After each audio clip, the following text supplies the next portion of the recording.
Chouard, 58 ans, enseignant en droit et économie, a acquis une certaine notoriété en 2005 lorsqu'il argumenta pour le non à l'occasion de la campagne du référendum français sur le traité établissant une constitution pour l'Europe. Le journal Le Monde dressa alors son portrait, le présentant comme un Don Quichotte du non, et son site web devint l'un des plus fréquentés de France avec plus de 30 000 connexions par jour. Depuis lors, Étienne Chouard déclare chercher la cause principale des injustices sociales et étudie différents régimes démocratiques et constitutions. Il défend notamment le système du tirage au sort et soutient qu'une nouvelle assemblée constituante devrait être réunie et fondée sur cette méthode. Il défend également le référendum d'initiative populaire et le vote direct des lois par les citoyens. Il dénonce aussi le sabordage monétaire que constitue selon lui le monopole de la création de la monnaie par les banques privées. Étienne Chouard, bonjour. Bonjour. Vous mettez en cause de façon assez radicale le fonctionnement démocratique de la société actuelle. À votre connaissance, existe-t-il d'autres pensées politiques, même éventuellement de tendances très opposées à la vôtre, qui remettent en cause l'organisation sociale actuelle de façon aussi radicale?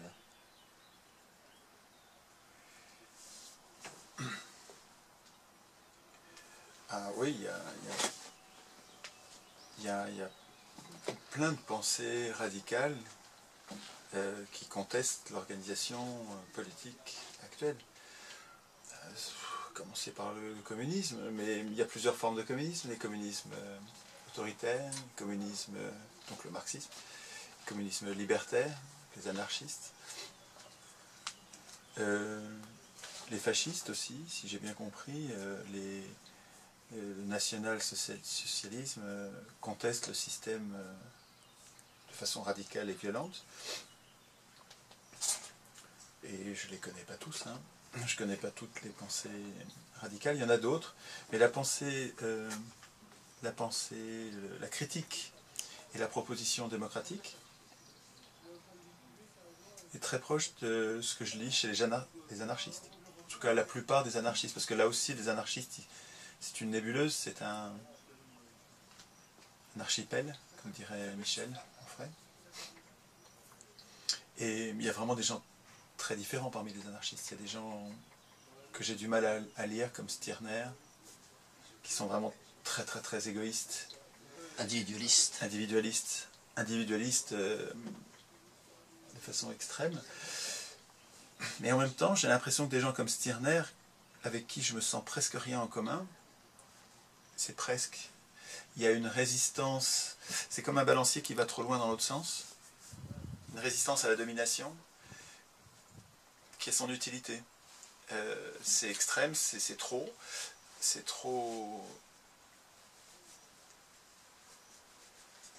radical, Stirner. Enfin, ça va trop loin dans l'autre sens, et en même temps, c'est sûrement utile pour ramener le ressort des temps actuels, la tendance des temps actuels vers un équilibre. Et donc, mais c'est pas tellement, d'ailleurs, je vous disais, ma critique, ma proposition démocratique, c'est pas exactement ça que je défends. L'idée démocratique me paraît extraordinairement séduisante, à travailler parce qu'il y a vraiment plusieurs acceptions très différentes du même mot, indépendamment de l'escroquerie parlementaire actuelle qui appelle démocratie son strict contraire, mais même parmi les gens de bonne foi qui cherchent une réelle démocratie, même parmi ces gens-là, je trouve qu'il y a plus que des nuances, il y a des vraies différences. Alors, sur le plan économique, et puisque vous parlez sur Terre aujourd'hui, qu'est-ce qui se passe? Depuis l'implosion des régimes communistes au début des années 90, le capitalisme est considéré comme le seul système économique ayant cours dans les différents pays de la planète. Le terme capitalisme, par contre, a souvent mauvaise presse et est souvent employé avec des significations diverses. Pour vous, qu'est-ce que le capitalisme et comment le définiriez-vous de façon précise?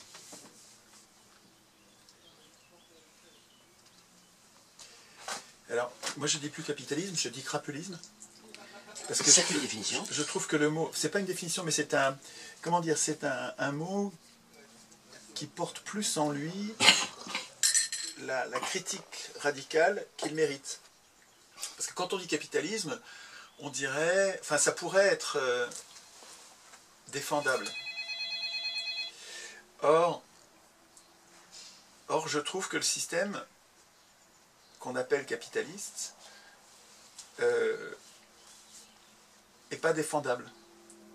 C'est-à-dire que quand je mets en balance le confort qu'il apporte aux puissants et l'esclavage qu'il impose au plus grand nombre, partout sur Terre, dans tous les pays qu'on va voler, piller pour rendre possible notre développement, à nous, la petite poignée des privilégiés qui avons pris le contrôle de la monnaie et des armes les premiers,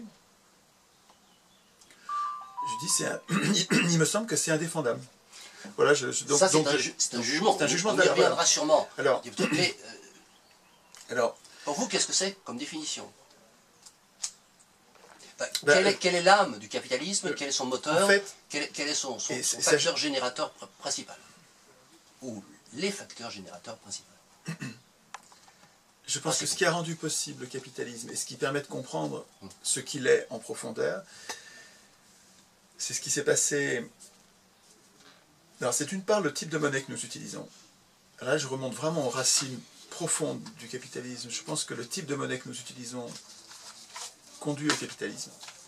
C'est-à-dire qu'une monnaie privée, depuis la création de la Banque d'Angleterre, 1794, il y a une bande d'humains qui ont compris comment on créait la monnaie, qu'on pouvait la créer ex nihilo, et qu'il était très important d'avoir l'appui de l'État, donc du monopole de la force publique, pour être les seuls à pouvoir créer la monnaie pour notre compte privé. On les appelle aujourd'hui les banquiers, il faudrait trouver un mot qui montre plus que ce sont des crapules et des ennemis de l'humanité. En tout cas, il y a une petite bande d'humains qui sont devenus depuis des banquiers, qui étaient des banquiers, donc ils tenaient une banque et ils faisaient commerce de l'argent,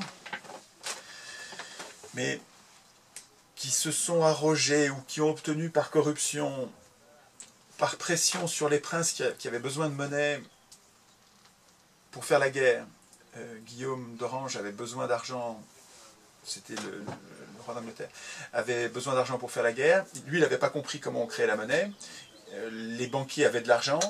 Les banquiers ont donné de l'argent aux princes en disant « Ok, on vous donne tout notre or, vous allez pouvoir faire votre guerre. Mais en échange, nous allons nous constituer en une association qu'on va appeler, et il est important que ça s'appelle Banque d'Angleterre. C'est le début du capitalisme, là.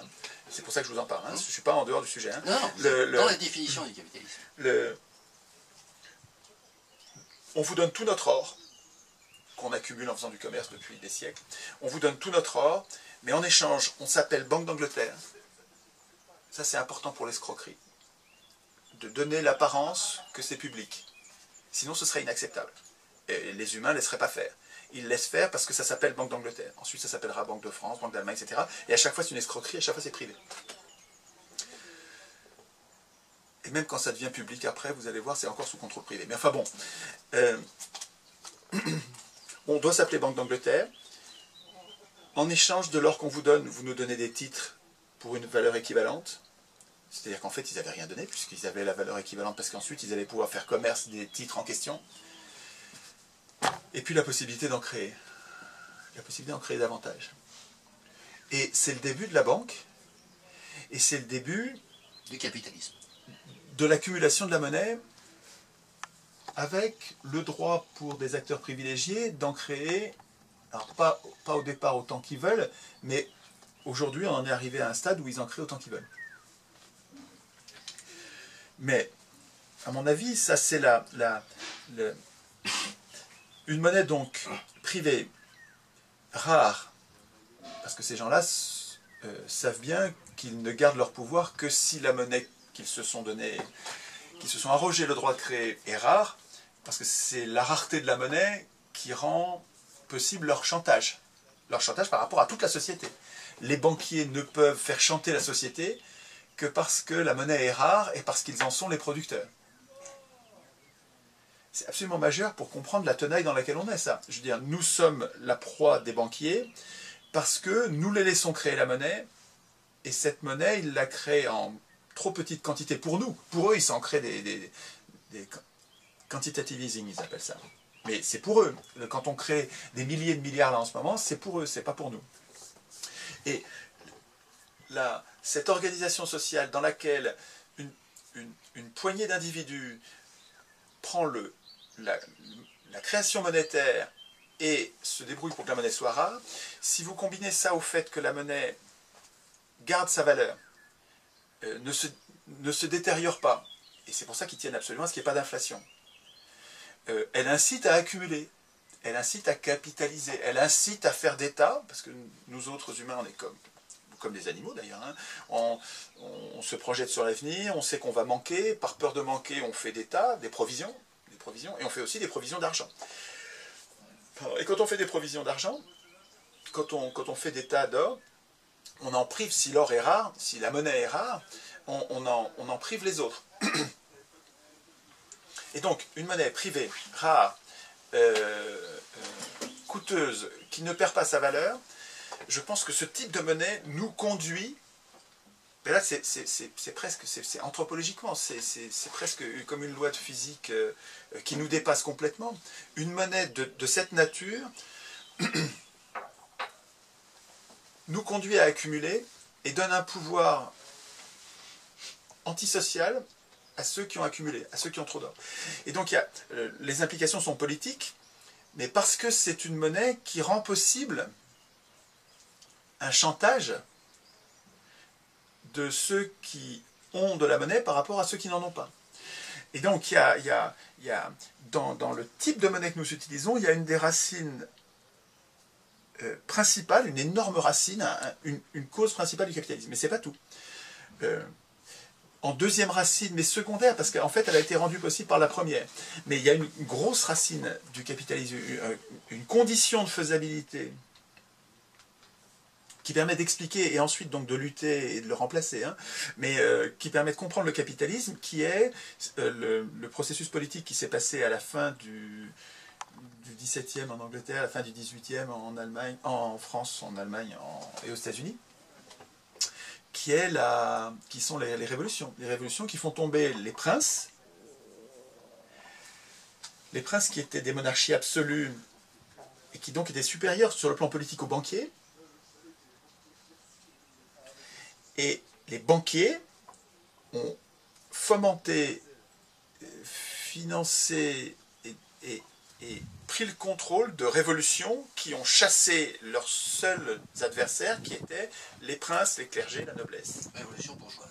Révolution bourgeoise. Les révolutions bourgeoises, qu'est-ce qui s'est passé? Il y a un truc très important, c'est que ce sont les révolutionnaires, c'est-à-dire les possédants de fortunes mobilières, qui ont chassé les possédants de fortunes immobilières qui étaient les nobles. Donc les marchands et les banquiers ont pris le contrôle, lié à Henri Guillemin, quoi, hein, ont pris le contrôle du pouvoir politique en écrivant les constitutions.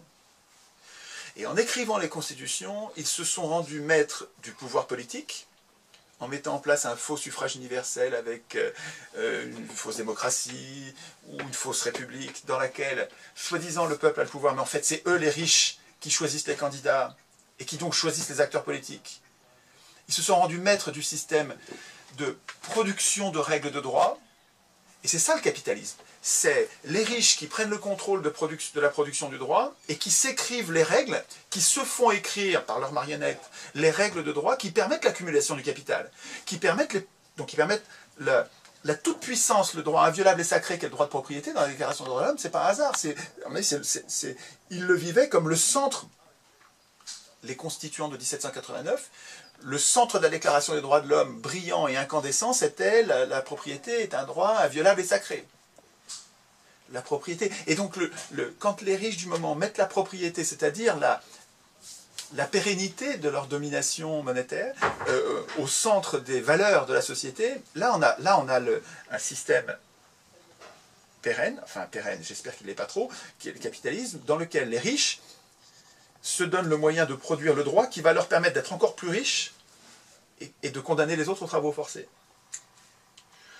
Donc le capitalisme, c'est ça, c'est les riches qui ont pris le pouvoir en écrivant eux-mêmes la Constitution, pour ce qui les a rendus capables de produire eux-mêmes le droit. Le capitalisme, c'est un corps de règles, c'est du droit.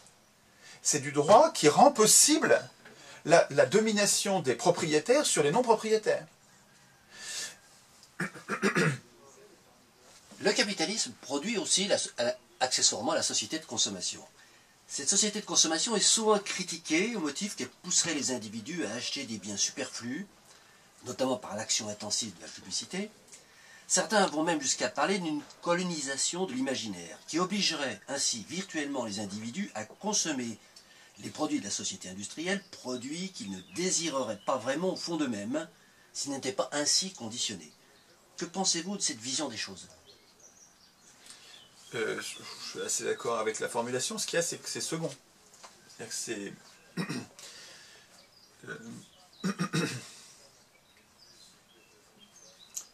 le capitalisme, dans ses premières décennies, même on peut dire ses 2 premiers siècles,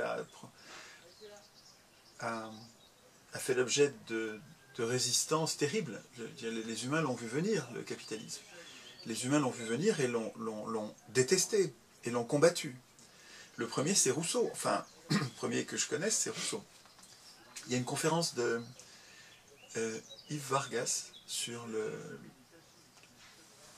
la clairvoyance de Rousseau dans sa controverse avec Mandeville, qui venait d'écrire La fable des abeilles, qui donc avait écrit le plan de route du capitalisme.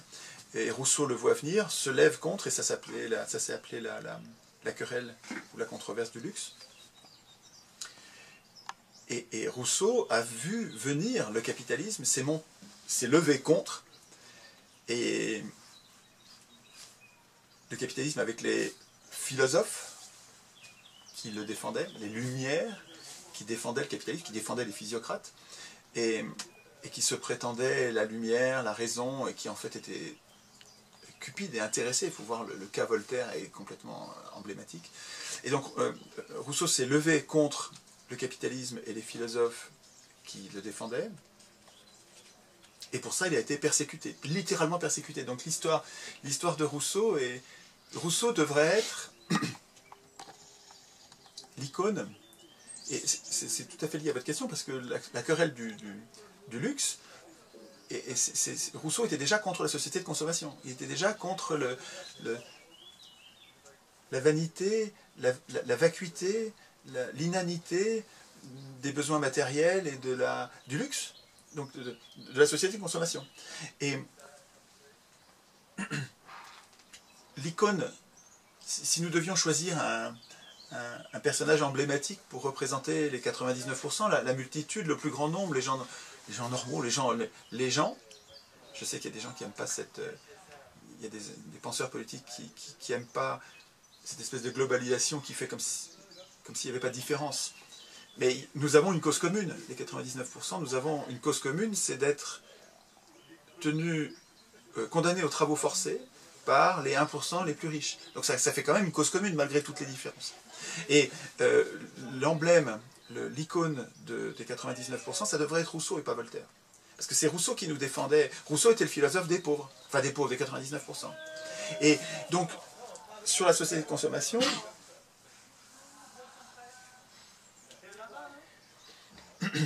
le capitalisme générant des tas d'oppositions, à commencer par Rousseau, mais il y en a eu plein d'autres, évidemment, les communistes, les anarchistes,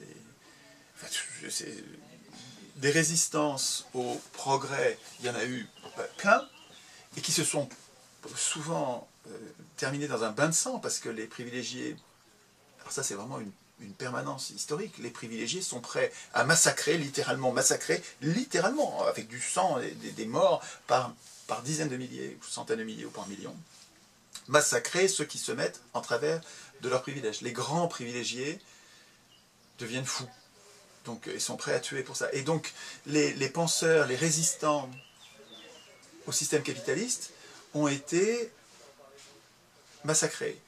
Et donc le capitalisme a constamment eu à résister à se débarrasser de ces résistances. Et le meilleur moyen qu'il ait trouvé, je crois, c'est cette société de consommation. Et alors la télévision, c'est le pompon. Alors la télévision, ça c'est l'outil de domination majeur, parce que quand il est pris en contrôle par les plus riches. Ça, c'est une folie. Si nous écrivions nous-mêmes la Constitution, on tirerait au sort ceux qui contrôlent la télé, et les riches perdraient l'outil majeur de leur domination. Hein. Enfin bon, c'est un autre sujet, mais la société de consommation, avec le matérialisme, la diminution de la spiritualité, donc l'avilissement littéralement, la colonisation par les marchands de notre imaginaire, ce sont des armes pour les puissants pour neutraliser, désactiver les résistances. Effectivement, mais c'est second, je crois. Oui. Enfin, c'est un aspect essentiel de la pérennité du capitalisme. Ça va nous rendre la résistance difficile. Tous les mécanismes de consommation et de décérébrage télévisuel qui ont été mis en place par les puissants pour que les gens soient bien, du pain et des jeux, qu'ils soient contents, pour qu'ils ne résistent pas, tous ces mécanismes-là sont importants à connaître pour résister, mais ils sont seconds. Je pense qu'en s'en prenant aux causes, on n'aurait même pas besoin de lutter contre ça, parce que, enfin, je pense que, enfin, moi, ma thèse, c'est qu'il faut qu'on écrive nous-mêmes la Constitution. Hein. Tant qu'on n'écrira pas nous-mêmes la Constitution, on ne sortira pas des griffes des banquiers. Alors, en corollaire à la critique de la société de consommation, il y a la critique formulée contre le productivisme, sous-tendance la recherche permanente du profit maximum. Comment vous situez-vous par rapport à cette critique de la notion de profit? Ah ben, le profit, je le conchis, hein. Oui, bien sûr. Enfin, mais le productivisme, il est une variante, je trouve, du dilemme du prisonnier. À partir du moment où vous mettez en place une société de concurrence, de guerre économique permanente, vous conduisez les uns et les autres à une escalade sans fin des gaspillages, de la production, des gaspillages et des gains, qui est littéralement sans fin, comme Veblen décrivait la rivalité ostentatoire des plus riches. Mais en fait, c'est pas seulement des plus riches, c'est toute la pyramide sociale qui ne fabrique ses besoins que par comparaison à nos proches et ceux qui sont juste au-dessus de ceux qui nous sont proches. Et de proche en proche, par rivalité ostentatoire, nous sommes conduits, dit Veblen, à une course sans fin vers une société de gaspillage éhonté.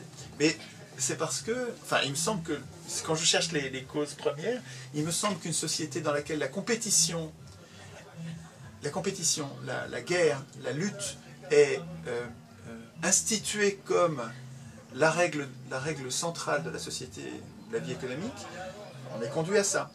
Dans une constitution d'origine populaire, on ferait sans doute attention à ce que toutes les organisations à base de collaboration seraient favorisées et toutes les organisations à base de compétition seraient plutôt défavorisées. Et donc les gaspillages et le productivisme, à mon avis, tiennent à la compétition. Qui à mon avis, enfin, il y a une part de compétition, d'émulation qui me paraît tout à fait utile, évidemment, hein, mais instituer la compétition comme rouage central et unique, hein, la concurrence libre et non faussée, etc. Les libéraux, qui sont des esclavagistes, hein, ont compris que le fouet, leur meilleur fouet pour nous faire travailler, c'est la concurrence, la guerre de tous contre tous. Alors, cette société industrielle si incroyablement développée ne s'est installée que depuis finalement le début du XXe siècle, c'est-à-dire à peine plus d'une centaine d'années. Voyez-vous une corrélation entre ce développement industriel et les dérives ou les atteintes à la démocratie que vous dénoncez? Il n'y a pas d'atteinte à la démocratie.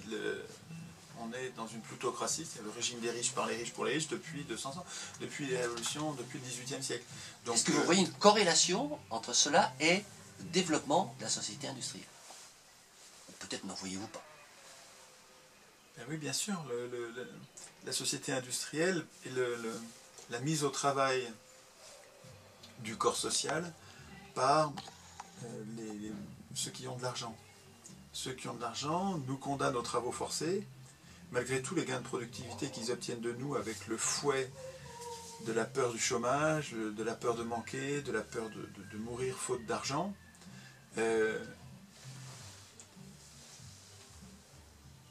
Et donc ils obtiennent de nous des gains de productivité extraordinaires, et malgré ces gains de productivité, même si vous avez multiplié la productivité par 100, vous ne diminuez pas du tout la quantité de travail par 100, nous continuons à travailler. Alors on travaille un peu moins pour rendre le truc acceptable, mais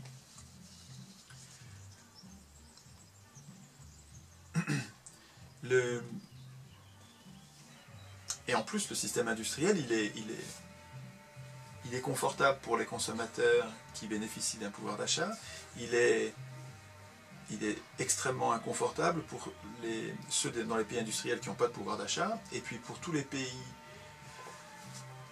producteurs de matières premières, ravalés au rang de producteurs de matières premières, que nous pillons et massacrons pour leur voler les ressources qui nous manquent.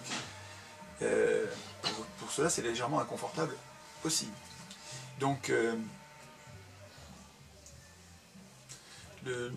alors en même temps, c'est vrai qu'il y a une partie évidemment défendable dans le système industriel qui est l'astuce admirable des rendements croissants. Nous sommes capables, alors il faut lire le bouquin de Reinert, Eric Reinert, formidable bouquin ça. Oui. Comment les riches sont devenus riches et pourquoi les pays pauvres restent pauvres. Et Eric Reinert, traduit par Claude Rochet, que vous devriez rencontrer Claude Rochet, il vous dira, c'est un puits de science, c'est passionnant ce qu'il aura à vous raconter sur ce sujet. Eric Reinert a quelque chose comme 40 000 bouquins chez lui, je crois, quelque chose comme ça, sur l'économie. Et donc ce qui est formidable, c'est qu'il les articule surtout, et c'est qu'il maintient, il entretient la mémoire des luttes, il entretient la mémoire de ce qui compte, de ce que les humains ont compris depuis 500 ans et que nous avons oublié depuis 50 ans. 50 ans, c'est rien, quoi. 50 ans ou 60 ans. Nous sommes en train d'oublier des leçons d'économie magistrale qu'avaient comprises nos parents et que nos enfants ignorent totalement. Et notamment, alors j'y pense à cause de la loi des rendements décroissants. Les rendements décroissants, il faut un exemple pour comprendre, mais la terre, par exemple, est affligée de rendements décroissants. C'est-à-dire que quand vous mettez un tracteur, vous augmentez les rendements, vous mettez 2 tracteurs, 3 tracteurs, et puis quand vous mettez 10, 20 tracteurs, les rendements ne croissent plus. Et donc sur l'agriculture, on n'arrive pas à créer la richesse des nations. Les nations ne peuvent pas, ont besoin d'agriculture, mais ne s'enrichissent pas comme ça. Par contre, quand on commence à s'industrialiser, alors là, on obtient des rendements croissants. Et là, les pays s'enrichissent. Et donc, normalement, on devrait pouvoir travailler moins. D'ailleurs, au passage, si politiquement nous étions développés et émancipés, nous pourrions, en même temps, c'était le rêve de nos parents, quand ils construisaient les machines, c'était pour travailler moins, ou travailler moins durement. Et c'est vrai que d'une certaine façon, on travaille moins durement déjà. Mais on devrait en profiter plus. Finalement la société moderne, elle sera au chômage. J'exagère quand je dis ça, mais le chômage est un problème parce qu'il n'est pas généralisé. J'ai perdu le fil de votre question, parce que vous allez en relancer une autre, mais Justement, la question qui vient après relance. Quel est, à votre avis, le moteur ou la raison principale de cette explosion asymptotique de l'activité industrielle depuis le début du XXe siècle? Il y a plusieurs ressorts. Il y a la cupidité, donc la guerre de tous contre tous, qui fait ce dilemme du prisonnier, qui fait que chacun ne peut survivre que si il entretient une espèce de course aux armements économiques. Il faut toujours investir plus, toujours gagner plus de parts de marché, toujours. Mais ça, c'est une incitation à la. Est-ce qu'il y a des raisons physiques aussi? À la production, mais les raisons physiques. vous pensez à quoi Les ressources naturelles. Oui, vous voulez la découverte de ressources naturelles, la découverte des énergies en fait, hein, c'est les énergies... La découverte des énergies fossiles a rendu tout ça possible, quoi, hein, parce que... Ah bah oui, non, mais s'il n'y avait pas le charbon et le pétrole, on serait toujours tous au champ. Il n'y aurait pas d'ordinateur, il y aurait... Donc c'est le facteur majeur de l'explosion même pas de industrielle. Livre. Ah mais oui. D'accord. Bah oui, oui, oui. Le moteur de tous les développements, là, le moteur principal, mais le moteur unique pratiquement, c'est les énergies fossiles. Hein. Si nous n'avions pas, il faut écouter Jean-Marc Jancovici, sur les dizaines et même les centaines d'équivalents esclaves, il compte en équivalents esclaves, que nous donne l'énergie quasiment gratuite que nous avons aujourd'hui. On se plaint du prix du pétrole, mais c'est incroyable comme c'est pas cher. Quand on voit le nombre d'humains qu'il faudrait faire pédaler pour obtenir l'électricité, pour obtenir le fonctionnement de la machine à laver, pour obtenir le déplacement de la voiture. Les tracteurs dans le champ. Les tracteurs dans les champs, les tractopelles. Le nombre de gens qu'il faudrait mettre à pédaler, à marner, à ramer, avec leur force manuelle, s'il n'y avait pas les énergies fossiles. Non mais, ce que dit Jancovici est frappant, frappant. Sans le pétrole et le charbon, nous serions littéralement tous au champ, en train de cultiver. On ne serait pas sortis de nos champs. Nous sommes sortis des campagnes parce que les machines nous ont rendu possible, nous ont libérés. Les machines et l'énergie qui les fait tourner nous ont donné, et je trouve que l'image est frappante parce que c'est stimulant pour la pensée, nous donne des équivalents esclaves. Et donc ce sont ces équivalents esclaves qu'il y a dans les litres de pétrole qui sont incroyablement bon marché, que nous pourrions payer plus cher sans y perdre tant que ça.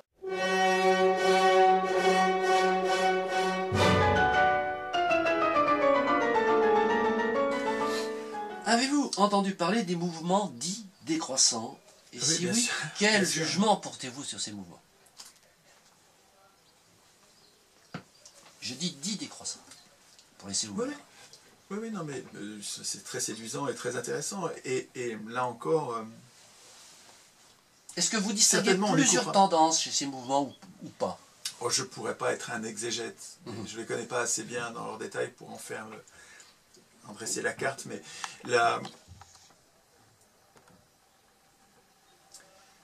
le principe qui rend leur réflexion légitime et pertinente, c'est cette règle simple qu'une croissance infinie et une croissance indéfinie est impossible dans un monde fini. Et ça, c'est frappé au coin du bon sens. Ça légitime complètement la réflexion approfondie sur la durabilité, l'avenir de notre production, notre façon de produire actuelle. Certains décroissants prônent la simplicité volontaire. Pardon. Attendez. Pardon.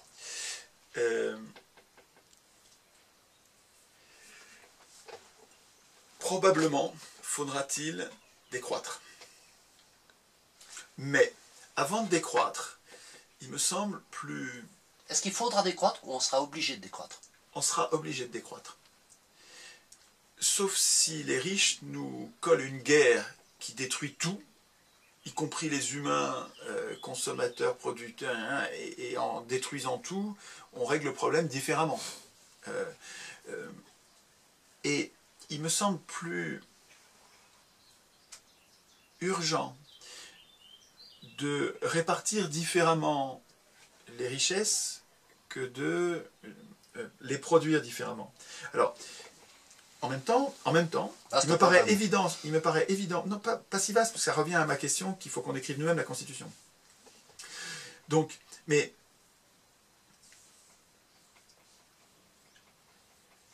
on pourrait très bien cesser de croître et vivre magnifiquement bien. C'est-à-dire que dans l'état actuel de la production, nous pourrions nourrir tout le monde, loger tout le monde, soigner tout le monde. Et si nous n'arrivons pas à le faire, c'est parce que nous sommes la proie d'extraordinaires parasites, des vampires. Ce dont nous avons parlé tout à l'heure. Ce dont nous parlions tout à l'heure. Et donc le problème, il est politique. Si vous voulez, les décroissants, et deuxième point, les décroissants, dont je partage presque toutes les analyses, hein, je suis d'accord avec les observations, les diagnostics, les perspectives, je suis d'accord. Simplement sur le plan politique, quand on se concentre sur la décroissance, on est sur une conséquence. Et donc quand on conteste la croissance, et sans s'en prendre comme moi à la Constitution, on est voué à discutailler. On va bavardouiller, on va discutailler sans rien changer parce que nous sommes impuissants politiquement. Donc, vous voyez, les idées sont acconnectées. Elles sont connexes. Nous devrions écrire nous-mêmes la Constitution pour reprendre le contrôle de nos acteurs politiques. Oui, nous devrions décroître ou au moins cesser de croître, mais les deux sont indissociables. C'est-à-dire que vous n'obtiendrez pas la limitation de la croissance, voire la décroissance, ou le débat public qui dit comment est-ce qu'on va faire pour décroître, comment on va répartir différemment les richesses, les biens et les services, comment on va les répartir différemment pour qu'on soit plus capable, pour qu'on soit plus conduit à en produire toujours plus. Cette série d'actions ne sera possible que si on reprend le contrôle du politique. Donc si vous voulez, quand on discute que sur la croissance, on est sur les conséquences, et à mon avis, c'est comme sur le nucléaire, comme sur le droit du travail, comme sur le racisme, comme sur tous ces sujets de lutte sociale sont voués à l'échec dans un contexte où nous sommes impuissants politiquement. Donc ça me paraît à connecter à notre réappropriation constituante pour que ça ait une chance de déboucher sur du réel. Alors justement, et de façon plus précise, et au niveau de ce raccord politique, certains décroissants prônent la simplicité volontaire, adoptent individuellement le mode de vie frugal, refusant d'acheter certains biens de consommation, cultivant leur jardin pour s'alimenter, refusant de se déplacer en automobile, etc. etc. Pensez-vous que ces démarches puissent être compatibles avec les idées que vous prenez, politiques? Compatible, évidemment, mais compatible et très séduisante, la simplicité volontaire, la frugalité heureuse, tout ça est très séduisant et attachant et épatant. Mais c'est pas ce dont on a besoin pour régler nos problèmes. Enfin, ça suffira pas du tout, quoi. Je veux dire, regardez, vous parlez de planter, de devenir autonome en plantant nous-mêmes ce dont on a besoin pour se nourrir. Déjà, il faut avoir le terrain, il faut avoir la terre. Hein.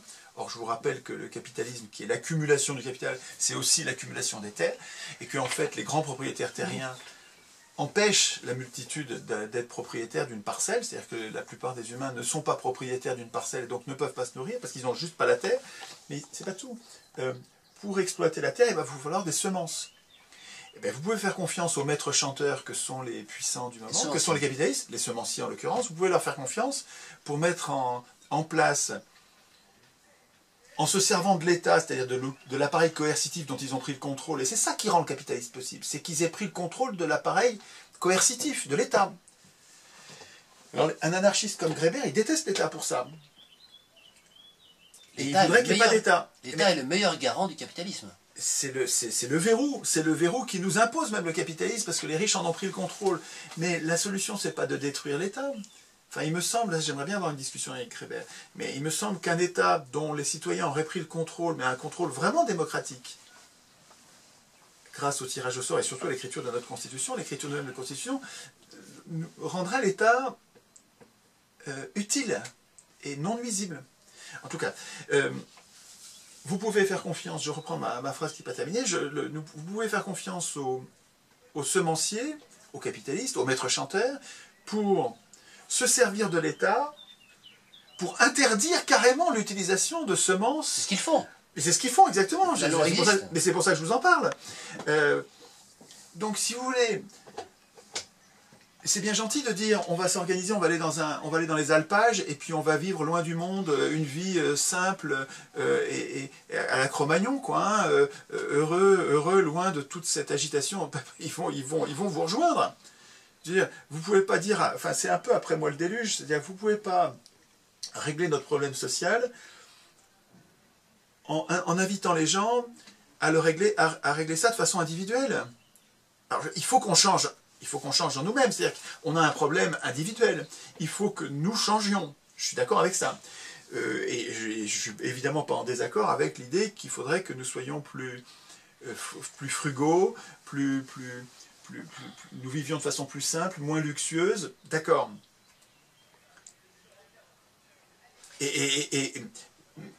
Mais la modification, la principale modification intime qui me semble souhaitable, parce qu'elle est prioritaire, et c'est elle qui va tout changer, c'est qu'il faudrait que nous devenions constituants. Voilà une autre modification individuelle, vous voyez, une autre mutation individuelle, c'est-à-dire qu'un électeur qui arrête de renoncer à instituer la politique, un électeur qui se met à vouloir penser l'institution du politique, un électeur qui se met à vouloir instituer lui-même les pouvoirs, la façon dont on écrit les lois, la façon dont on abroge les lois, la façon dont on contrôle les acteurs politiques qui écrivent les lois, la façon dont on reprend la main contre ces acteurs, tout ça, l'humain qui est en train intimement de se convaincre qu'il est capable de le faire et de le vouloir, à mon avis, c'est pas contradictoire avec ce que vous disiez, c'est pas contradictoire avec la frugalité, la simplicité, le changement écologique, intime, c'est pas incompatible, mais ça me paraît premier, alors que le changement écologique, il est second, parce que les maîtres chanteurs vont vous empêcher d'être écologique. Ils vont vous obliger Ce sont des enrôleurs, ce sont des professionnels de l'enrôlement. D'accord. Alors, d'autres décroissants prennent en compte la fin prochaine des ressources fossiles et considèrent qu'il faut commencer à s'adapter localement au choc prochain d'une décroissance industrielle inéluctable. C'est ce qu'on appelle le concept de résilience et des groupements comme les villes en transition, qui se déclinent en différentes actions, comme par exemple la relocalisation de certaines activités, l'agriculture urbaine, la petite polyculture élevage individualisé et mutualisé. Avez-vous entendu parler de ces mouvements de résilience et comment les jugez-vous? C'est presque la même question. Bien sûr. Ce ne sont pas des frugaux volontaires. Ils regardent la décroissance de façon différente. Ils disent qu'elle est inéluctable. Mais entre les deux, pour moi, il y a une nuance seulement. Parce que, là encore, c'est extrêmement séduisant. Sur le plan de la qualité de vie humaine, c'est épatant. Mais c'est second. Second, ça ne veut pas dire sans importance. Je viens de dire que je trouve ça attrayant, sympathique, sexy, comme je dis, attrayant. Mais second. C'est-à-dire impossible tant qu'on sera... Enfin, impossible à grande échelle. Et impossible durablement tant que vous laissez le pouvoir politique à des maîtres chanteurs qui veulent tout le contraire. Vous leur échapperez pas longtemps. Si vous voulez, dans les outils des maîtres chanteurs, les outils principaux des maîtres chanteurs, il y a, comme je vous disais, donc la monnaie, le contrôle de la monnaie, puis le contrôle du politique par les élections, le faux suffrage universel et les anti-constitutions qu'ils écrivent eux-mêmes. Mais il y a, on en a parlé un peu à la télé, et la publicité. La publicité, enfin, ce qu'on devrait peut-être appeler la réclame, ce serait plus péjoratif, ce serait plus facilement péjoratif. La réclame, c'est un outil de fabrication de désirs et donc de souffrance, donc de malheur programmé qui pousse les gens ensuite à travailler pour avoir l'argent nécessaire pour consommer. C'est bien dont ils n'avaient absolument pas besoin avant qu'on leur en parle, avant qu'on les... Et en faisant le bilan coût-avantage de la publicité, de la réclame, je pense qu'un corps social prenant le temps d'en parler et de bien peser les avantages et les inconvénients, je pense qu'un corps social renoncerait à peut-être pas à la télévision, mais à la publicité, en disant, bon, chez nous, la réclame, c'est interdit. Voilà. On va arrêter de courir après des chimères que nous fabriquent des cupides industriels qui sont d'ailleurs cupides. Ils ne sont pas cupides en... Je ne suis pas raciste, hein, c'est pas leur nature d'être cupides, c'est l'organisation de l'économie et de la monnaie, du type de monnaie, qui les rend cupides. L'organisation de l'économie rend les acteurs cupides. Et donc les industriels, quand je dis que les industriels cupides, je ne suis pas raciste. Si ces gens-là vivaient dans un monde avec une monnaie différente, avec une législation différente, avec il y aurait plus de personnes, s'il n'y avait plus de personnes morales, entre guillemets, c'est-à-dire des entreprises à responsabilité limitée, mais c'est une folie la responsabilité limitée. Alors je sais bien que ça rend possible l'augmentation des entreprises, mais c'est extravagant, c'est d'une injustice crasse de prévoir une responsabilité, et puis c'est ultra dangereux de prévoir une responsabilité limitée. La responsabilité devrait évidemment être illimitée, et puis on jugerait pour pas faire de bêtises, on n'irait pas trop loin, mais il n'y a aucune raison, il n'y a aucune raison si ce n'est la loi du plus fort des riches qui ont mis ça en place, mais l'histoire de l'institution de la responsabilité limitée, c'est quand même étonnant, et de la personnalité morale, c'est venu pratiquement ensemble. Ce sont des avocats d'affaires qui ont obtenu au Parlement, et ça c'est vraiment des étapes importantes du capitalisme. Quand les avocats d'affaires... C'est l'aspect juridique. Oui, mais c'est super important parce que... Ah mais oui, mais non, mais l'aspect juridique du capitalisme, il est complètement central. Le capitalisme, c'est du droit. C'est un droit injuste, c'est le droit injuste des propriétaires. Et quand les propriétaires mettent en place la possibilité de créer des personnes morales à responsabilité limitée, mais vous avez un outil d'oppression majeur et un outil d'irresponsabilité. Donc c'est vraiment l'hubris, la démesure que nous vivons aujourd'hui. Là, elle a été rendue possible à ce moment-là avec un facteur 10, un facteur 100. Je veux dire, c'est la personnalité morale et la responsabilité limitée qui sont des victoires parlementaires d'avocats d'affaires, donc des riches au service des riches du moment, contestable, négociable et non éternel. Je veux dire, une fois qu'on en aura pris conscience, si nous écrivons nous-mêmes la Constitution, on interdira les personnes morales, il n'y aura plus de personnes morales, il n'y aura plus que des personnes physiques pour prendre comme acteurs juridiques, et il n'y aura plus de responsabilités limitées. Les responsabilités seront illimitées, et ça poussera les gens à faire attention, à ne pas faire n'importe quoi, évidemment. Et donc, on est parti de la question, mais là, on va changer un petit peu de sujet, mais on y revient forcément. Je parle trop, pardon. Non, pas du tout. J'augmente substantiellement le risque de dire des bêtises. Il est possible que je vous dise des bêtises, hein, je peux me tromper. J'ai pas relevé jusqu'à présent. Hein. Donc, on change un petit peu de sujet. Partagez-vous les analyses du GIEC sur le dérèglement, le réchauffement climatique? Alors, qu'est-ce que vous pouvez nous dire là-dessus? Alors, c'est pas mon domaine, hein, donc je vais aller rapidement. Non, c'est le domaine de tout le monde, hein, puisque tout le monde est censé maintenant adopter la religion du GIEC. Donc, c'est le domaine commun. C'est passé dans le domaine commun. Il y a deux choses qui me paraissent ressortir du maelstrom sur cette question. Le fait que le GIEC a été créé par Thatcher et Reagan comme un outil politique me paraît décisif pour allumer les gyrophares, les warnings dans tout ce qui concerne ce qui va sortir de ce truc-là. Donc l'origine politique de cet outil à vocation, à prétention scientifique, me paraît éminemment contestable. En tout cas, suspecte. Ceci dit, je ne préjuge pas, je dis juste, je suis méfiant. Voilà.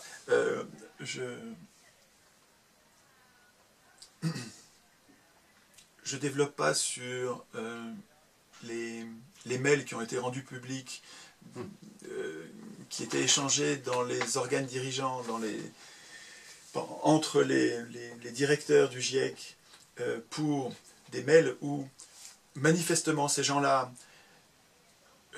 usaient de leur influence pour interdire la publication des pensées dissidentes, c'est-à-dire des pensées contraires à la thèse du GIEC. C'est la loi du consensus. Oui, mais alors, justement, deuxième observation, avec le GIEC, on dirait que nous sommes conduits à une science où la vérité, une science officielle, où la vérité est votée. Et la majorité l'emporte. S'il y a consensus, on a affaire à quelque chose qui devient une vérité qui devient incritiquable. C'est juste le contraire de la science. La science, c'est falsifiable. Il faut que ce soit falsifiable. Il faut que tout le monde, tous ceux qui le veulent, tous, y compris les charlatans, tous. On ne peut pas savoir à l'avance qui est charlatan. Donc il faut que tous puissent contester les thèses. Galilée a été taxé de charlatanisme. Absolument. Donc l'idée même, enfin l'idée que je me fais de la science, mais qui est une idée de profane, hein, c'est que ne sachant pas, et vraiment c'est une idée qu'on retrouve au cœur de la démocratie, les Athéniens disaient la même chose, ne sachant pas à l'avance qui va dire une couillonnade, qui va dire quelque chose d'important pour la cité, on met en place l'iségoria, c'est-à-dire le droit de parole pour tous à tout propos à tout moment, et les citoyens jugeront de ce qui est dit pour se faire une opinion éclairée par la mise en scène des conflits, la mise en scène des opinions contraires. Et en matière de science, c'est... si j'ai bien compris, c'est l'organisation à laquelle tiennent le plus les scientifiques, c'est-à-dire la mise en contradiction permanente et libre des contradictions. Avec le GIEC, on trouve une espèce de rouleau compresseur médiatique qui diabolise ceux qui s'opposent aux thèses du GIEC. Ou même les mettent en doute, sont agnostiques. Le simple fait de mettre en doute les thèses du GIEC fait passer comme négationniste ou révisionniste au diable.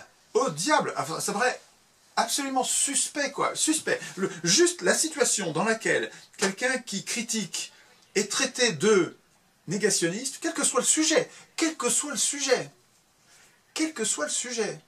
Le mot négationniste et le mot révisionniste,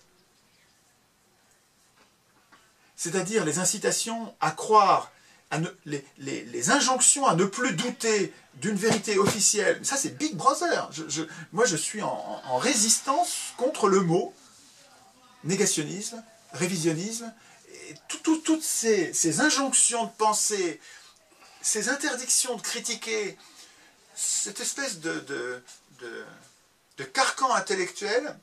Je lis plein d'historiens, des immenses historiens, hein, des historiens orthodoxes, mainstream, hein, qui tempêtent contre l'espèce de montée en pression du négationnisme, du révisionnisme, qui en fait interdit aux historiens de travailler. Parce qu'en histoire aussi on a le problème. Étienne Chouard, pour vous, qu'est-ce que l'écologie? C'est une partie du savoir, une partie du savoir qui concerne notre environnement, l'environnement de la vie, qui se préoccupe de la durabilité de l'existence. C'est pas mon rayon, donc moi je vous donne là une définition intuitive, improvisée. C'est pas mon rayon. D'accord. Simplement, il y a des tas d'écologistes qui me font venir pour parler de démocratie, qui me branchent sur les problèmes écologiques, donc le nucléaire, des problèmes auxquels je suis sensible évidemment comme n'importe quel humain, comme n'importe quel être vivant. Et je rappelle à chaque fois que aucune des grandes résistances écologiques ou écologistes, aucune des grandes résistances n'a la moindre chance de réussir, de parvenir à ses fins, d'améliorer la situation, de revenir en arrière sur les catastrophes dénoncées, sans reprendre le contrôle du politique. Tant que les multinationales qui n'ont comme mobile que le profit, qui n'ont aucun mobile écologique, qui n'ont un mobile écologique que indirectement si ça leur permet du profit. Tant que les multinationales contrôlent les télés, les journaux et les acteurs politiques, donc produisent le droit, vous allez bavardouiller, vous allez discutailler. J'invente les mots quand j'en ai besoin. Vous allez gesticuler sans effet. Donc l'écologie, la lutte de certains humains qui voient dans les problèmes environnementaux, les problèmes les plus urgents parce que c'est des problèmes de survie, à mon avis, ne peuvent pas faire l'économie de ma réflexion, enfin de la réflexion qui n'est pas la mienne, mais de ce sur quoi je travaille principalement, qui est la réappropriation du politique, la réappropriation du processus constituant. Qui écrit ce texte supérieur dans lequel nous disons comment nous voulons désigner nos acteurs, comment nous voulons contrôler nos acteurs, comment nous voulons garder la main par rapport à nos acteurs politiques? Qui écrit ces règles-là? Il ne faut pas que ce soit les acteurs politiques eux-mêmes. Voilà. Les écologistes, s'ils ne prennent pas à bras-le-corps cette idée-là, ils vont discutailler, comme ils le font depuis 50 ans. C'est eux-mêmes qui me le disent. Depuis 50 ans, on se bat contre le nucléaire, mais on ne change rien. Rien, tous ces efforts, pour rien, ça progresse. Le nucléaire progresse. Et il progresse parce que nous sommes impuissants politiquement. Parce qu'ils n'ont pas pris le problème à la racine. Ils dénoncent, ils observent la conséquence parfaitement, ils proposent des alternatives tout à fait opportunément et de façon astucieuse et intelligente, mais tout ça dans un contexte d'impuissance politique dont ils ne s'occupent pas. Donc ils discutent, c'est utile ce qu'ils font, mais ça servira à rien, ça ne débouchera sur du réel que si on écrit nous-mêmes la Constitution. Quel est votre avis sur l'épuisement des ressources fossiles et minérales? La diminution de la disponibilité de ces deux types de ressources est-elle, selon vous, prochaine ou lointaine? À l'échelle d'une vie, c'est lointaine, parce que je ne sais pas si on verra, si nous les vieux, on verra de notre vivant les troubles majeurs que prédit Jean Covici, et je trouve avec raison, il y a un risque de tuerie autour du manque d'énergie. Parce que le manque d'énergie, ça va être le manque d'alimentation, ça va être le manque de tas de trucs auxquels on tient absolument. Mais sur l'échéance... Je ne sais pas. Je ne sais pas, c'est pas mon rayon, mais si vous voulez, politiquement, comme moi je m'intéresse à notre société, et pas seulement la nôtre aujourd'hui, mais celle de nos enfants, nos petits-enfants, moi ce qui m'intéresse, c'est un bonheur durable. C'est une paix, une justice durable. Et donc, le fait que l'épuisement des ressources arrive dans 5 ans, 10 ans, 15 ans, 100 ans, 200 ans, n'est pas essentiel pour moi. Par contre, il y a quelque chose qui me paraît assez évident, c'est que, en termes d'énergie, nous n'avons pour l'instant exploité que des réserves d'énergie accumulées pendant des millions d'années. Donc, nous avons en quelques générations brûlé. C'est incroyable, tous les stocks d'énergie accumulés qui étaient le charbon et le pétrole, nous avons vraiment en quelques générations, on aura tout brûlé, les enfants n'auront rien. Mais, en même temps, on aura développé des techniques qui permettent très certainement d'exploiter d'autres formes d'énergie que les énergies accumulées, qui est notamment le soleil. On est inondé d'énergie dont nous ne faisons rien. Alors justement. Et à mon avis, les alternatives, il y en a plein.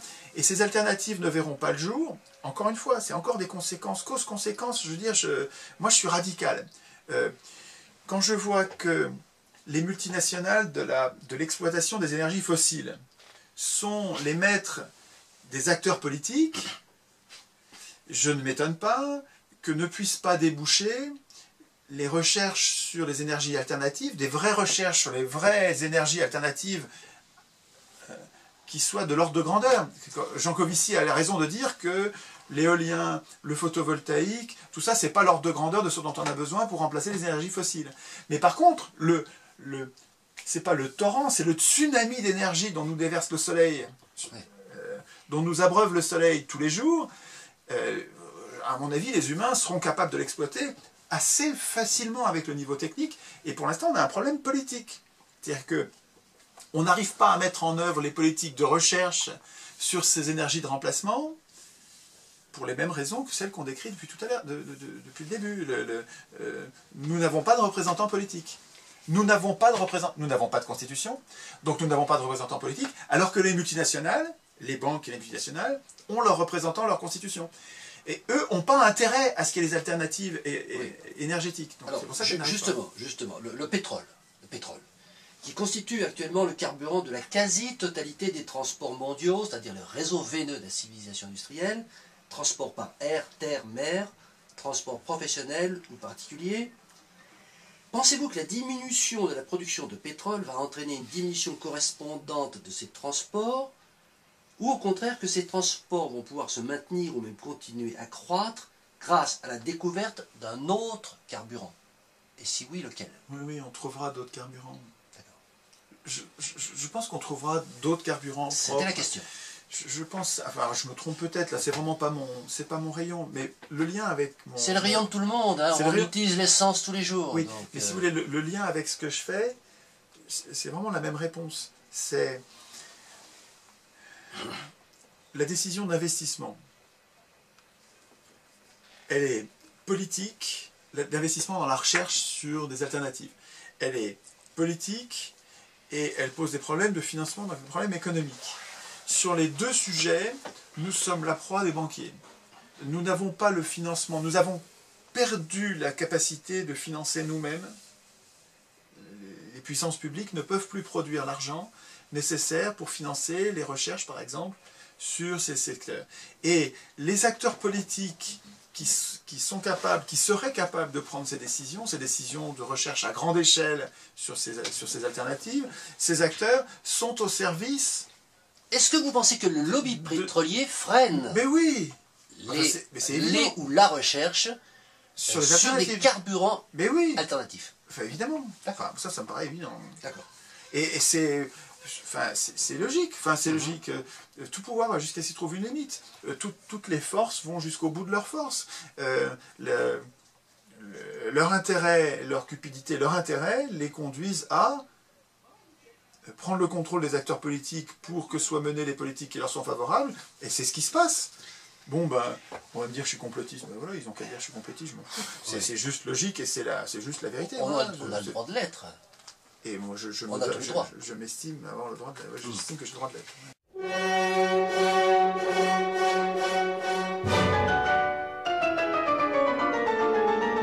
J'ai une question sur l'agriculture, un petit peu longue, bon, je vous la pose quand même.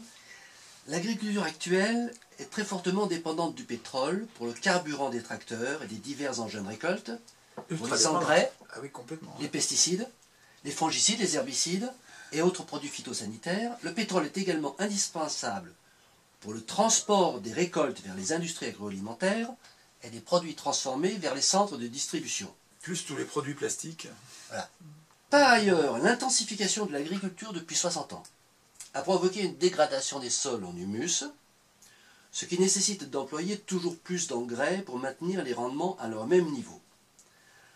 Alors, d'abord, êtes-vous d'accord avec cette présentation des choses? Et deuxièmement, si vous êtes d'accord ou pas, compte tenu de ces éléments, comment voyez-vous l'avenir de la production alimentaire mondiale confrontée au double problème de la diminution de la disponibilité en pétrole d'une part, et de l'appauvrissement des sols d'autre part? Ce sera toujours, je vais vous lasser, excusez-moi, mais je vais toujours avoir la même réponse. Hein. Je suis d'accord avec votre exposé. J'ai vu pas mal de vidéos et lu de textes là-dessus. Ça paraît plausible. C'est pas mon domaine d'expertise, mais ça paraît plausible. Et là encore... L'alimentation est le besoin numéro 1 de l'être humain. Absolument. Mais là encore... Notre problème n'est pas technique, notre problème est politique. On a toutes les solutions techniques. On se débrouillera très bien sans pétrole. Enfin, je suis sûr qu'on se débrouillera sans pétrole. On se débrouillera sans pétrole. Pour l'agriculture. Pour l'agriculture, quand je vois ce qu'on a découvert avec les rameaux, toute l'énergie, toute l'alimentation des végétaux qui vient des rameaux, et qu'on sait collecter les rameaux, broyer les rameaux, les mettre en couches suffisamment épaisses pour que se développent les champignons et toute la flore qui permet de reconstituer le sol à une vitesse incroyable avec les nutriments. Ce que font les époux bourguignons là est remarquable, je trouve. Ils expliquent ça drôlement bien. pour l'instant, nous désincitons les agriculteurs à revenir à des traitements raisonnables de la terre. Du pétrole. Et à s'affranchir du pétrole. Nous les désincitons et au contraire, nous les incitons à la production industrielle et déraisonnable et intensive. Mais ça, c'est politique. Et donc, je suis sûr que des assemblées citoyennes tirées au sort, convenablement formées, informées, ayant pris le temps de débattre longuement sur chacun de ces sujets, prendraient de meilleures décisions, plus conformes à l'intérêt général, que les parlementaires européens qui n'ont rigoureusement aucun pouvoir sur ce qui compte et qui ont été remplacés par l'armée de lobbyistes à Bruxelles qui sont juste au service des multinationales, de la chimie et du pétrole dont vous parlez tout à l'heure. Je veux dire, les décisions politiques sont prises par les ennemis de la Terre. Donc le problème n'est pas technique. Le problème n'est pas technique. Nous n'avons pas de problème au pluriel technique. Nous avons déjà plein de solutions. On a toutes les solutions. Nous avons un problème politique. Les humains ont démissionné du processus constituant. Là, je suis revenu d'un coup à la racine. Notre problème politique, c'est pas que nos acteurs politiques nous trahissent. Ça encore, c'est qu'une conséquence. Comment se fait-il que les acteurs politiques puissent nous trahir? C'est parce qu'il n'y a aucune loi pour les contraindre. Nous n'avons aucun moyen de les contraindre. Pourquoi n'avons-nous aucun moyen de les contraindre? Parce que nous n'avons pas de constitution. Nous avons une anti-constitution qui met ces gens-là à l'abri de nos punitions, à l'abri de nos regards même maintenant. En Union européenne, nous ne pouvons même pas voir ce qu'ils font. Ils le font à huis clos.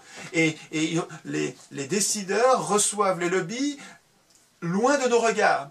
Mais c'est parce que nous avons laissé bâtir des anti-constitutions nommées constitutions fallacieusement, et c'est pas leur faute, c'est notre faute.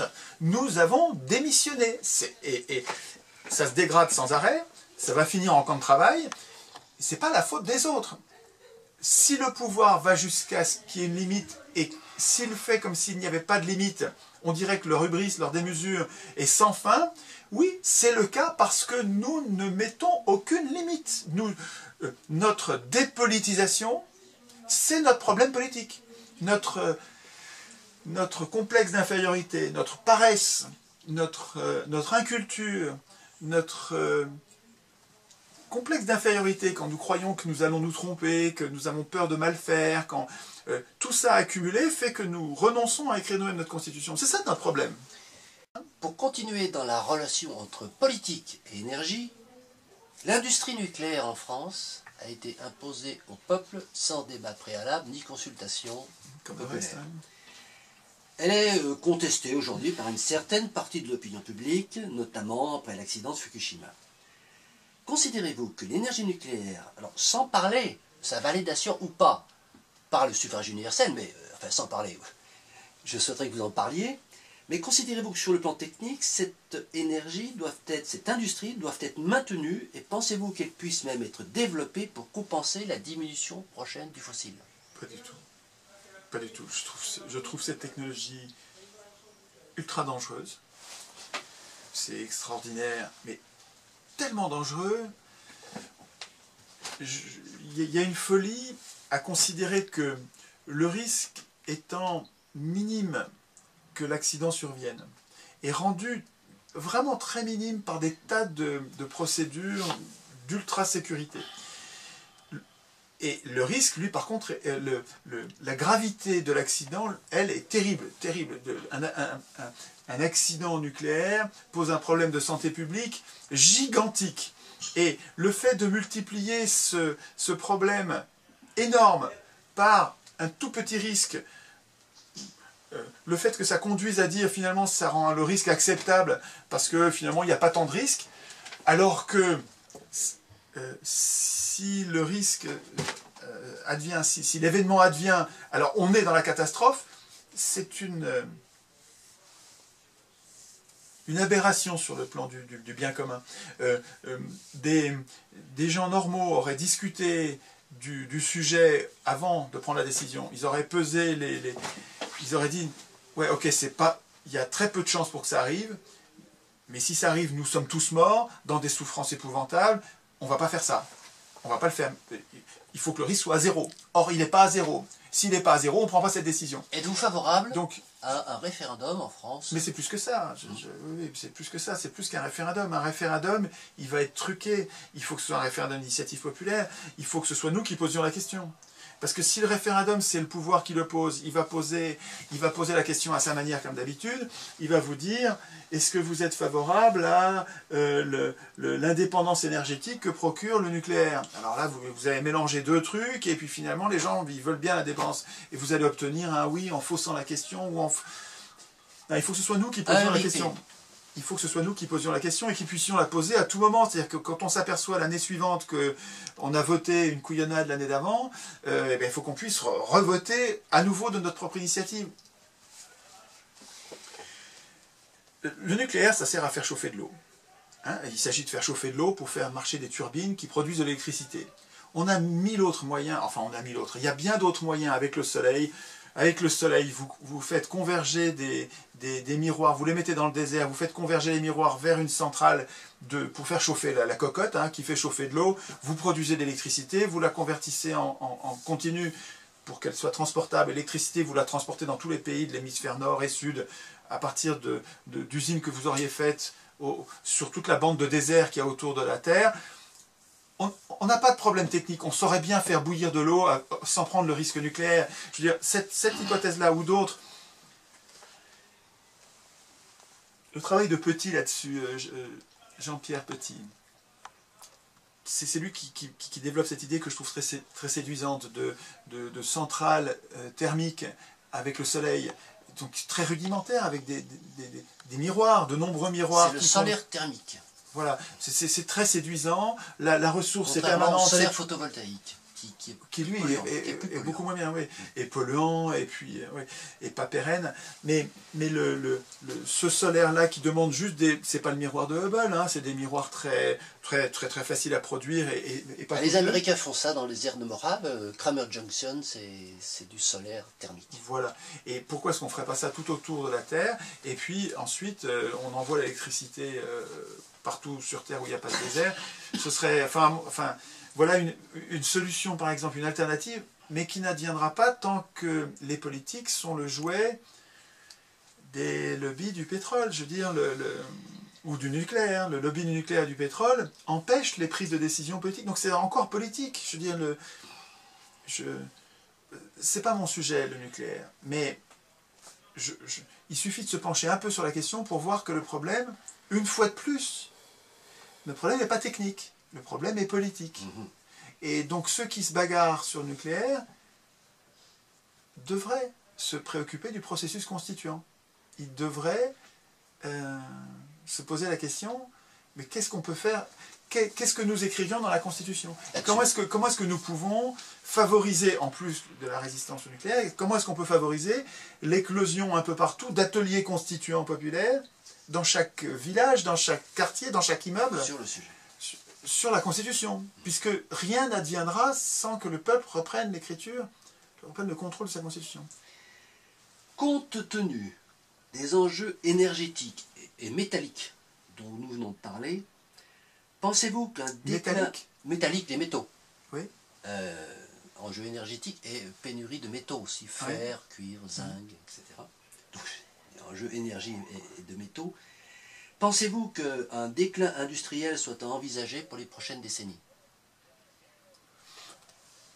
Je ne sais pas. Je ne suis pas devin. Moi, je vois plutôt la guerre arriver. Parce qu'à chaque fois que les puissants ont vu monter... C'est une sorte de prophétie aussi. Oui, mais j'ai plus de précédents qui permettent de voir des ressemblances, quoi, hein. Les périodes qui précèdent les guerres présentent plein de points de ressemblance avec la période actuelle, je trouve. Il y a les trois guerres, au moins les deux guerres industrielles qu'on a vécues, ont été rendues possibles par leur financement par les banques centrales. Les deux grandes guerres mondiales n'auraient pas pu durer aussi longtemps si on ne les avait pas financées. Je veux dire, autrefois, les guerres cessaient faute d'argent. Au moins, on s'arrêtait de s'entretuer parce qu'on n'avait plus les moyens de s'armer. La prise de contrôle de la production d'argent par des gredins qui sont intéressés à la guerre. Il faut comprendre que ce n'est pas eux qui vont la faire, ce n'est pas eux qui vont mourir à la guerre, mais ils vont gagner de l'argent pendant la guerre, ils vont gagner de l'argent pendant la reconstruction, ils gagnent de l'argent à tout propos. Les guerres sont une source d'enrichissement phénoménale pour les banques. Et donc ils ont un intérêt à la guerre. Et quand les socialismes montent, les vrais socialismes, je ne vous parle pas du PS, évidemment, qui est un parti d'extrême droite, mais quand les socialismes montent, les vrais, les banquiers envoient les jeunes révoltés se faire tuer au front. Ils font d'une pierre 2, 3, 4 coups avec la guerre. Et ayant pris le contrôle des médias qui préparent l'opinion à la guerre, regardez nos médias, c'est incroyable. Ils légitiment toutes les guerres. Regardez les médias, c'est incroyable, ils légitiment les guerres. Et pourquoi les banques achètent les journaux? Pourquoi le Crédit Mutuel achète le quart de la PQR, la presse quotidienne régionale? Pourquoi Rothschild achète Libération? Pourquoi Lazare achète Le Monde? Pourquoi Lagardère achète la presse, les magazines et l'édition, y compris l'édition des manuels scolaires? Pourquoi les marchands de canons et les banques, pour moi c'est la même engeance, pourquoi ces gens-là prennent le contrôle des moyens de fabrique du consentement? C'est pour nous préparer à accepter la guerre. Mais on est fou, quoi. Hein, je veux dire, c'est pas raisonnable que Lagardère et Dassault soient des patrons de presse et d'édition. C'est pas raisonnable. Majeur, ultra majoritaire, presque. Ils ont presque tout. Hein. Je crois 75% de la presse et de l'édition. De l'édition tenue par Lagardère et Dassault. Donc le risque de guerre est plus important, je crois, que le risque de désindustrialisation. La désindustrialisation, elle est surtout rendue possible par l'Union européenne, hein, mais ce n'est pas la désindustrialisation de tous les pays, c'est la désindustrialisation de l'Union européenne, parce que nous sommes dirigés par l'étranger. La Commission européenne. La désindustrialisation liée à la pénurie des ressources fossiles et des matières premières. C'était ça, le facteur ou pas de désindustrialisation possible. Je pense que en général, ça se réglera comme d'habitude, c'est-à-dire il y a une bande de prédateurs qui vont maintenir leur industrialisation et qui vont piller, affamer, ruiner, voler leurs matières, voler leurs métaux et leurs ressources aux autres, avec leurs armes. Donc on ne peut pas raisonner en moyenne, c'est-à-dire vous ne pouvez pas raisonner sur le monde en moyenne. Regardez les inégalités, vous allez avoir un empire qui va voler ses provinces. Il y a aujourd'hui 7 milliards d'humains sur la planète et on prévoit 10 milliards pour 2050. Partagez-vous ce pronostic et si oui, pensez-vous qu'ils sont inquiétants? Les ressources alimentaires notamment vous paraissent-elles suffisantes pour une population mondiale de cette ampleur? Je suis désolé, j'arrive pas à voir ce problème-là sous forme de problème technique. Je pense qu'on n'a pas de problème technique pour nourrir toute la Terre. Je pense que 7 milliards d'humains qui mettent le meilleur d'eux-mêmes pour fabriquer le bonheur général, c'est génial. On va avoir une diversité et une productivité. Pensez pas qu'on soit trop nombreux sur la planète. D'accord. Mais non. On est trop nombreux si on reste dans le paradigme politique insensé qui est le nôtre. On est trop nombreux pour les ultra-dominants, les ultra-riches, les ultra-privilégiés qui considèrent qu'on est en train de saloper leur planète parce qu'ils la considèrent comme la leur et qui cherchent les moyens de se débarrasser de nous en nous stérilisant, enfin toutes les formes d'eugénisme classiques. Mais regarde, quelles sont les populations qui font moins d'enfants? Ce sont les populations qui se sont développées, enrichies. Vous voulez que les humains fassent moins d'enfants? ben, enrichissez-les, répartissez mieux les richesses, vous allez voir, ils feront moins d'enfants. Pour l'instant, leurs enfants, je suis en train de lire Germinal depuis l'été, tous les jours, je lis un peu de Germinal, ça ne me calme pas ce truc-là. Hein. Mais en fait, Zola écrivait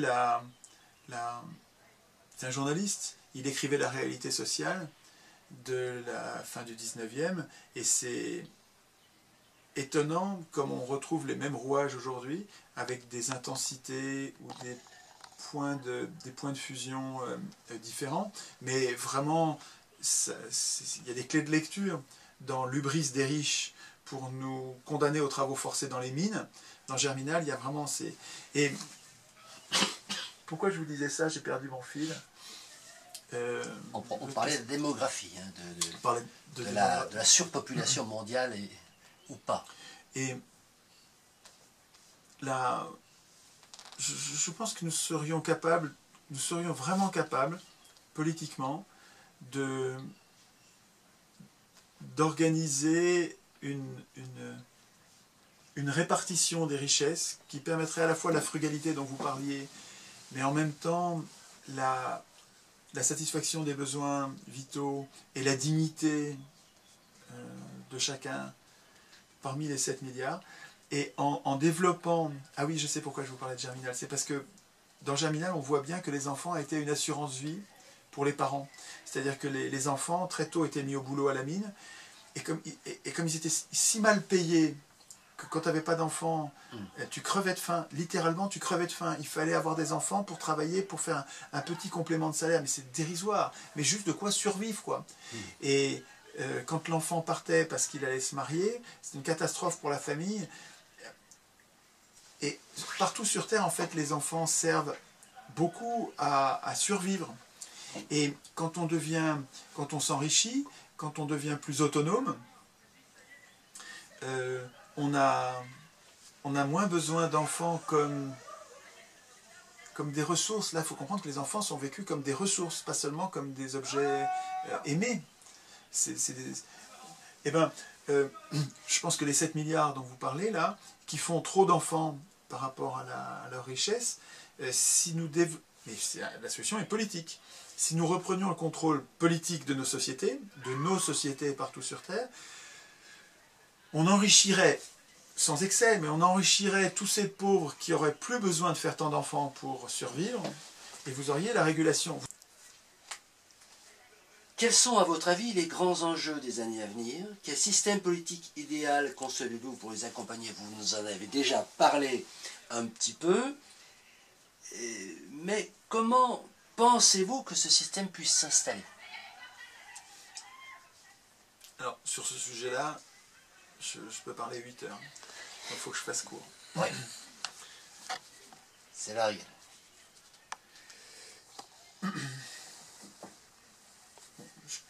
Je répète, je pense que nous n'avons pas de problème technique. Autrement dit, nous avons des problèmes techniques, mais nous avons toutes les solutions techniques. Et si on n'arrive pas à les mettre en place, c'est parce que nous avons un problème politique. Nous n'avons pas de constitution. Nous n'avons pas de représentants. Les représentants politiques sont les représentants de ceux qui les ont fait élire. Et ceux qui les ont fait élire, ce n'est pas nous. Nous les avons élus, mais si vous ne l'aviez pas fait, ça aurait été quelqu'un d'autre. Peu importe ceux qui ont élu les élus, peu importe ceux qui ont élu donc les électeurs. Et on ne compte pas les votes blancs. Oui, on ne les prend pas. Mais même si vous les comptiez. Le vote blanc est un sujet, mais c'est un sujet second. Les acteurs politiques ne doivent rien à leurs électeurs. Ils leur doivent de façon statistique, collective, mais ils ne leur doivent rien individuellement. Par contre, ils doivent, et plus que ça, ils doivent tout à ceux qui les font élire. Qu'est-ce qu'il faut pour être élu? Il faut être vu. Peu importe par qui vous allez être vu. Il faut que vous soyez beaucoup vu et vous allez être élu. La situation actuelle de l'humanité est celle-ci, que l'immense majorité des humains ne sont pas politisés. Et donc, quand ils voient à la télé tout le temps le même qui se présente aux élections, tout le temps Sarko, Hollande, Hollande, Sarko, Sarko, Hollande, salaud, non. Sarko, Hollande, l'un après l'autre, pour eux, peu dissemblables. Peu importe qu'ils soient dissemblables ou pas, de toute façon pour eux c'est la seule alternative puisque c'est les seuls qui voient. Ils ne voient pas les Cheminade, les François Asselineau, les Dupont-Aignan, ils ne les voient pas à la télé. Donc, ne les voyant pas à la télé, ça ne leur vient même pas à l'esprit de les élire. Et si vous voulez, la maîtrise de la télévision et des journaux donne la maîtrise de l'élection. Donc, les élus doivent tout à ceux qui les font voir. Et ça, c'est les riches. Donc notre problème, et c'est comme ça partout sur Terre, hein, ça, ils ont compris comment ça marche, donc notre problème, il est politique. Ça, c'est l'analyse. Alors, comment on peut faire? Qu'est-ce qu'on peut faire? Alors, à mon avis, tout ça, la solution ne viendra pas des élus. Les élus sont le problème. Ils ne sont pas la solution. La solution ne viendra pas des élus. Les élus vont détester l'idée démocratique. Les élus savent bien que leur démocratie, ça n'en est pas une.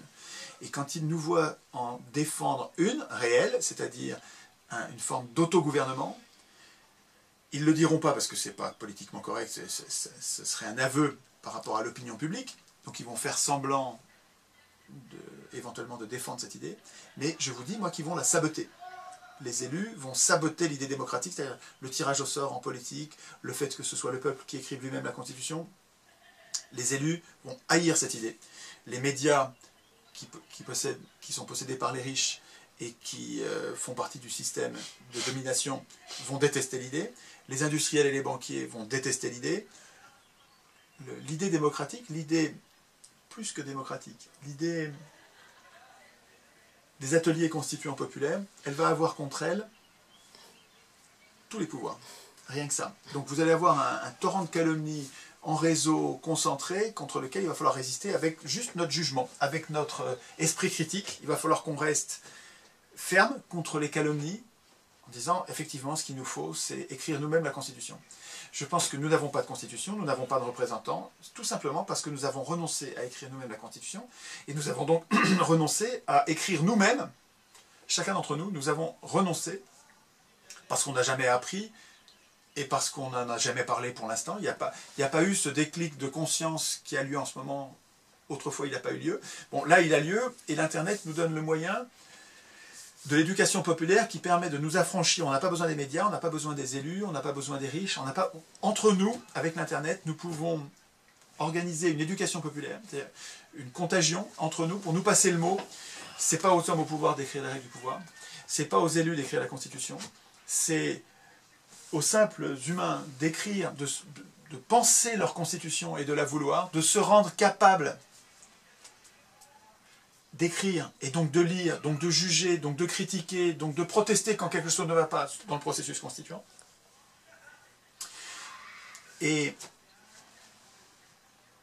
pour que ça advienne pacifiquement, pour que nous arrivions à écrire nous-mêmes la Constitution, parce que, je le répète, on n'a jamais vu un ordre de domination rendre les clés spontanément. C'est Frédéric Lordon qui dit ça comme ça, et je trouve que la formule est parfaite. On n'a jamais vu... Il n'est pas le seul. On n'a jamais vu un ordre de domination rendre les clés spontanément. Et donc ça n'arrivera pas comme ça, ce ne sont pas les élus qui nous donneront le pouvoir. Qui nous rendront le pouvoir. Donc ça, un peu comme un adolescent ne demande pas à ses parents s'il peut s'en aller, s'il peut s'émanciper. De la même manière, un électeur, s'il veut devenir citoyen, ne doit pas demander à ses élus de lui trouver la solution. Ça ne sert à rien de faire des pétitions, ça ne sert à rien de demander. Les élus, nos maîtres du moment, ceux qui décident tout à notre place, ne nous donneront jamais notre liberté, notre émancipation. Ça n'arrivera pas, ça. Je sais bien qu'il y a quelques élus vertueux, mais la majorité ne le sont pas. Et donc, c'est vraiment à nous d'être nombreux à le vouloir. Et si on arrive à ça, c'est pour ça que je défends l'idée des ateliers constituants, c'est-à-dire qu'il faut que nous fabriquions, il faut que nous organisions, chacun individuellement, des ateliers, ça peut être à 2 ou 3 personnes, où nous réfléchissons non plus des sujets qui nous sont imposés par les médias, mais de ce sujet central qui est notre Constitution. On s'en occupe et on fait monter notre niveau. Et à chaque fois qu'on s'en occupe, on essaye de faire venir un voisin, un ami, un parent, un nouveau qui ne connaît pas pour le contaminer, rendre le truc contagieux. Et que lui-même, à son tour, se mette à faire des ateliers constituants en invitant à nouveau des inconnus ou des gens connus mais qui sont pas encore, qui n'ont pas compris le truc, de façon à ce que les cellules du corps social que nous sommes, qui sommes pour l'instant éteints, qui sommes pour l'instant on n'est pas des globules blancs, on n'est pas des soldats, on est des cellules fonctionnelles mais pas politisées, de façon à ce que nous nous politisions sur le processus constituant. Et si on a fait ça discrètement, on n'est pas obligé d'en parler, hein, et petitement, à petite échelle, à 2 ou 3, si on fait ça, et à travers les pays, partout sur Terre, c'est comme des graines qui attendent le printemps. Le jour où ça va péter, je ne sais pas où, je ne sais pas comment, peu importe, ça m'est égal, je n'ai pas besoin de savoir ça. Si nous avons préparé, si l'idée est venue et que nous arrivons à nous passer le mot, c'est à nous d'écrire la Constitution, ce n'est pas aux professionnels de la politique. Il ne faut surtout pas élire l'Assemblée constituante. Idée simple. Si cette idée a bien germé, s'est bien répandue, le jour où ça germera partout. Et si on est des millions, la police ne tirera pas sur des millions de personnes. La police, elle tirera sur une émeute, elle ne tirera pas sur des milliers, des dizaines de milliers, mais pas des millions de personnes. La police, en plus, le processus constituant, il peut se développer dans la police et dans l'armée. Les militaires sont des humains qui ont besoin d'être protégés contre les abus de pouvoir comme nous. Et donc l'appétence au processus constituant, elle va se développer aussi chez les militaires, chez les juges, chez les avocats, chez tous les humains. Il me semble que tous les humains ont ce potentiel de germination. Et la police, l'armée ne tireront pas. Et ça pourra se faire pacifiquement si on a bien préparé le truc. Tian Chouard, merci. Merci à vous.